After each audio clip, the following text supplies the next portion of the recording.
کا میں جواب دوں گا تو پلانٹ ارتھ سے باہر جائے گا چھکا مارے مجھے بتائیں رسول اللہ سے پہلے خاتم النبیین آیا کون ہے؟ جب نبوت ختم سب کچھ ختم، کون سا خلیفہ؟ کسی کی اہلیت ہے کہ وہ رسول اللہ کی پوسٹ کو سنبھالے ختم نبوت کے بعد؟ ختم نبوت کا مطلب کیا ہے؟ اب اللہ نے زمین میں کسی سے بات نہیں کرنی، تو کس کی جرات ہے کہ نبی کی سیٹ پہ بیٹھے آ کے، اور وہ غیر نبی ہو؟ نبی کی سیٹ صرف نبی سنبھال سکتا ہے، اور سب سے بڑا نبی خاتم النبیین، اس کی سیٹ غیر نبی کیسے سنبھال سکتا تھا؟ یہ مثالیں جب دیتے آپ اس سمجھے۔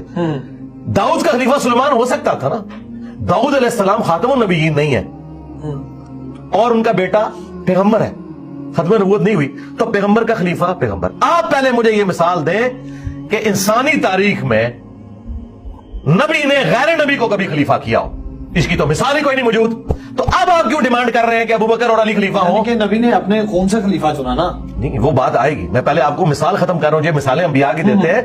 نبیوں کے بعد نبوت کا سلسلہ جاری تھا تو نبی کا خلیفہ نبی ہوتا تھا۔ پہلے کوئی تاریخ انسانی میں یہ ثابت کرے کہ نبی نے غیر نبی کو کبھی خلیفہ بنایا ہو؟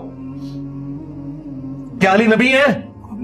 تو بس شک ہی کوئی نہیں، تو پھر آپ ان کو کس نے خلیفہ تو رسول بنانا چاہتے ہیں؟ نبی علیہ السلام کا خلیفہ وہ ہوگا جو نبی ہو، کم از کم نبی ہو، اور میں اس سے اگلی بات کرتا ہوں، وہ کم از کم نبی ہو اور سیکنڈ ٹو پروفٹ ہو، یعنی حضرت ابراہیم اگر اس کے لیول کا کوئی بندہ ہوتا نا تو میں مانتا کہ وہ حضور کا خلیفہ ہوتا، لیکن ختم نبوت کے بعد کس طرح آپ کسی انسان کو، لہذا وہ مثال دینا، آپ اس مقدمے کو سمجھیں۔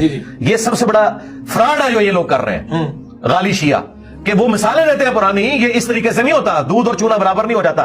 جب نبی کا خلیفہ کبھی غیر نبی ہوئے ہی نہیں ہے تو آپ کس طرح غیر نبی کو خلیفہ مان رہے ہیں جبکہ ختم نبوت ہو چکی ہے؟ ختم نبوت کا مطلب یہ جو مولا علی نے کہا آسمان کا زمین سے رشتہ منقطع، ناج البلاغہ میں جو مولا علی نے رسول اللہ کی میت پہ خطبہ دیا ہے کہ یار